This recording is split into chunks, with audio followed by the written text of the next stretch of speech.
কোন কলমে লিখছ বিধি ভাগ্যটা বলো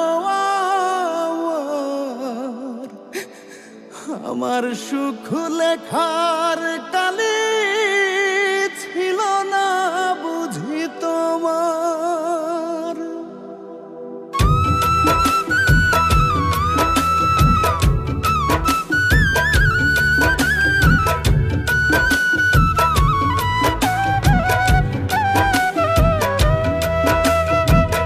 কোন কলমে লিখছ বিধি ভাগ্যটা বলো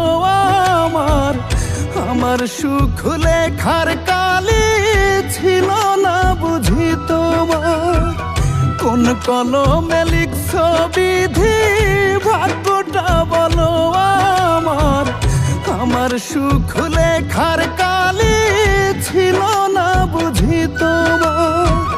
দু চোখেতে কোথা থেকে আসে এত জল, এক জীবনে এত দুঃখ কেমনে সইব বলো, এক জীবনে এত দুঃখ কেমনে সইব বল।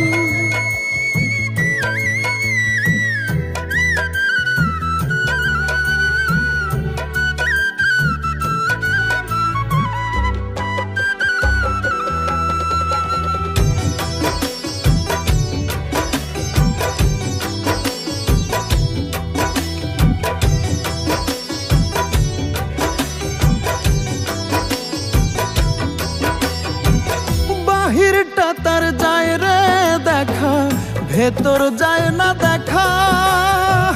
স্বার্থ পরে দুনিয়াতে আমি বড় একা রে, আমি বড় একা।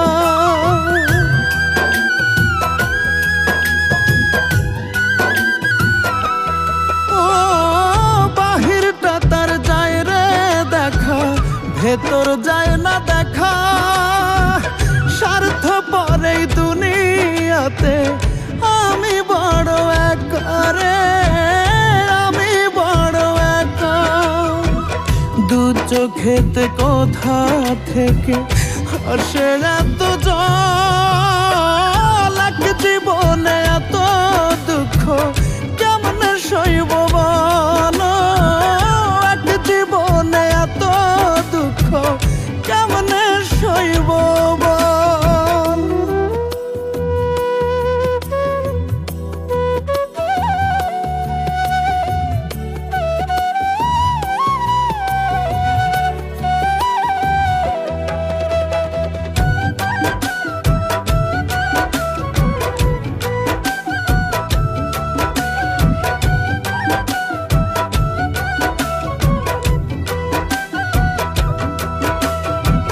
ভুল মানুষকে ভালোবেসে দুঃখ পাইলাম শেষে। বুকটা ভাসে চোখের জলে, সুখটা নাই কপালে রে, সুখটা নাই কপালে।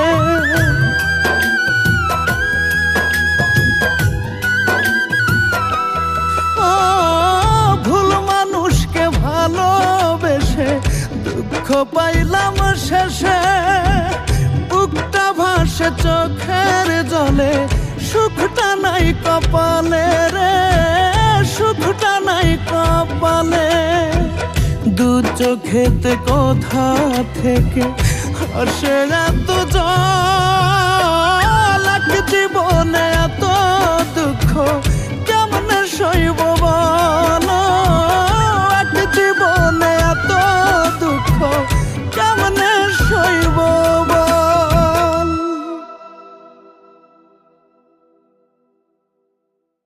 এক জীবনে আমার এই 22 বছরের ক্যারিয়ারে আমি কখনো এত কষ্ট করে কোনো গানের শুটিং করিনি, এটা চিরসত্য কথা। এবং আমি কিছু খাইনি, এবং বাসি মুখে বলতেছি আমি কিছুই খাইনি। আমি যে কষ্টটা করেছি, আমি ইতিপূর্বে অনেক গানের মডেল হয়েছি, কাজ করেছি বা রিলিজ হয়েছে, হিট হয়েছে, কিন্তু এত কষ্ট কোনো গানে করিনি। শুধু আমার পা না, আমার পা এখানে একবার লাগছে, আমার কোমরে ব্যথা পাইছি। হ্যাঁ, এরপরে হচ্ছে যে পরিমাণ রোদ ছিল, মানে এত পরিমাণ গরম ছিল, সবার কষ্ট হয়েছে। মানে আমি আমার আপনার লাইফে কষ্ট হয় নাই, আমাদের সবার কষ্ট। সরি, আমি এত কষ্ট করি নাই। তো আমার সাথে শুধু আমি করে নাই, মানে মহিমাও করেছে, যারা ছিল আমাদের পোস্ট প্রোডাকশন যারা ছিল সবাই খুব কষ্ট করেছে। তো শেষ কথা হচ্ছে গানটি অসাধারণ একটি গান।